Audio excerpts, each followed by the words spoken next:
Kita akan membahas mengenai integritas dalam konteks lingkungan pengendalian menurut kerangka pengendalian internal KOSO 2013. Lingkungan pengendalian adalah kultur dan struktur yang menjadi fondasi dalam mengimplementasikan pengendalian pada suatu organisasi, sehingga sangat berpengaruh terhadap keberhasilan penerapan sistem pengendalian internal secara keseluruhan. Komitmen terhadap integritas dan etika adalah prinsip yang merupakan fondasi paling inti pada lingkungan pengendalian. Tanpa adanya komitmen terhadap integritas dan etika, maka sebaik apapun sistem pengendalian internal dirancang, akan menjadi rapuh dalam pelaksanaannya. Masih banyaknya kejadian fraud dan korupsi dalam pengadaan barang dan jasa pemerintah merupakan contoh nyata dari masih rendahnya integritas. Peraturan Presiden mengenai pengadaan barang dan jasa pemerintah serta peraturan turunannya dari LKPP sudah sangat baik dan lengkap. Tetapi karena pelaksanaannya tidak didasari oleh integritas dan etika, maka fraud atau korupsi masih banyak terjadi. Wali Kota Bandung terkena OTT KPK terkait pengadaan barang dan jasa. Padahal proses pengadaan barang dan jasanya telah menggunakan basis elektronik e-procurement yang pengendaliannya secara teoritis sudah lebih baik daripada proses pengadaan barang dan jasa secara konvensional. Orang-orang yang tidak berintegritas akan selalu mencari celah kelemahan dari suatu sistem pengendalian atau suatu peraturan, bukan berusaha mematuhinya. Kalaupun mematuhi hanya basa-basi, sekedar memenuhi formalitas yang bersifat hafalan atau by rote, tanpa sungguh-sungguh fokus pada pencegahan risiko-risiko sebagaimana dimaksudkan oleh kebijakan. Apa sih yang dimaksud dengan integritas? Dari sekian banyak definisi integritas, saya merujuk pada definisi integritas dari Stephen R. Covey karena menurut saya lebih mudah dipahami. Stephen R. Covey membedakan antara kejujuran dan integritas. Menurut Stephen R. Covey, kejujuran adalah kesanggupan dan keberanian menyampaikan fakta, atau dengan kata lain, ucapannya sesuai dengan kenyataan, berdasarkan perasaan dari lubuk hati yang paling dalam, yang timbul dari pusat kecerdasan emosional dan spiritual.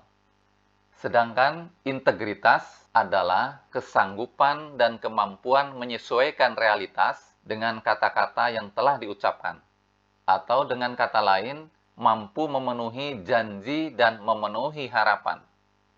Integritas merupakan kepatuhan tindakan terhadap apa yang telah diucapkan atau dijanjikan. Individu yang memiliki integritas adalah orang yang selalu menjunjung tinggi terhadap apa yang telah diucapkan, terhadap yang telah dijanjikan, untuk dilaksanakan dalam tindakan realita. Integritas pada hakikatnya adalah nilai kehormatan pada diri sendiri, suatu bagian fundamental dari etika karakter. Tidak adanya integritas akan menghancurkan citra terhadap orang atau institusinya. Integritas dan kejujuran memiliki peranan penting dan saling melengkapi dalam membangun kredibilitas. Orang yang memiliki kredibilitas berarti orang tersebut layak dipercaya, karena memiliki kejujuran dan integritas dalam dirinya.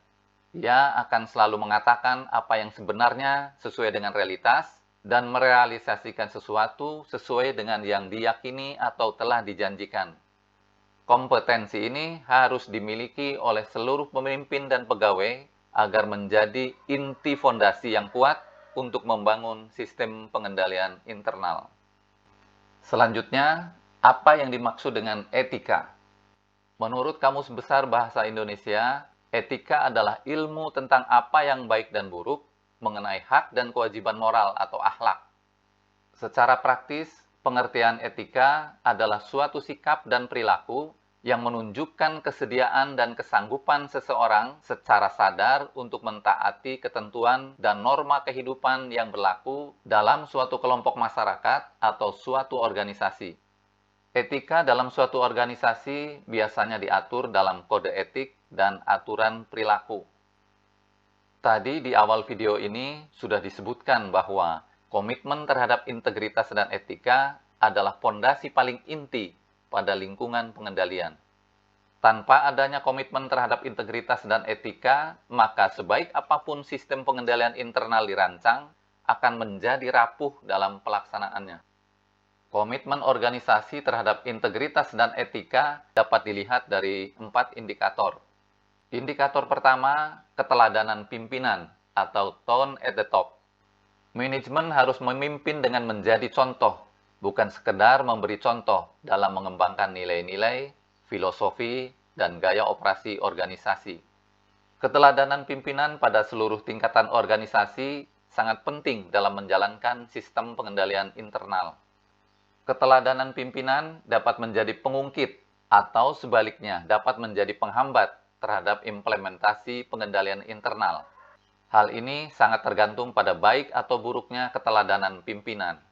Kasus pembunuhan yang dikendalikan oleh Irjen Polisi Verdi Sambo dan kasus narkoba yang konon dikendalikan oleh Irjen Polisi Teddy Minahasa merupakan contoh keteladanan pimpinan yang buruk yang menjadi penghambat terhadap implementasi pengendalian internal, sehingga pengendalian internal tidak berjalan sebagaimana mestinya.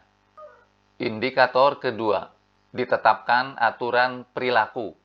Aturan perilaku merupakan panduan bagi organisasi dalam bersikap, beraktivitas, dan mengambil keputusan dalam upaya mencapai tujuan dengan cara mengatur apa yang benar dan apa yang salah, memberikan panduan pada area abu-abu antara yang benar dan yang salah dengan mempertimbangkan risikonya, menjadikan aturan perilaku tersebut sebagai cerminan dari ketentuan hukum yang berlaku, peraturan, standar, dan harapan pemangku kepentingan.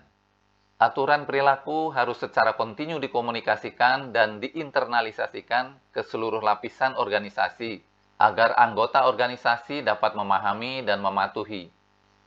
Indikator ketiga, dilakukan evaluasi atas ketaatan terhadap aturan perilaku. Aturan perilaku yang telah ditetapkan menjadi dasar untuk melakukan evaluasi ketaatan terhadap nilai-nilai integritas dan etika pada semua tingkatan organisasi.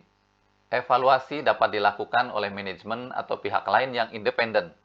Individu juga dapat menilai dan melaporkan penyimpangan aturan perilaku melalui saluran komunikasi formal maupun informal, seperti whistleblowing system, saluran pengaduan hotline, pelaporan kepada atasan, atau rapat staf reguler. Pada lingkungan organisasi yang dipimpin oleh orang yang kurang memiliki integritas, sangat diperlukan evaluasi atau pengawasan dari individu, baik yang berada di internal organisasi maupun yang berada di eksternal organisasi melalui whistleblowing system atau saluran pengaduan hotline.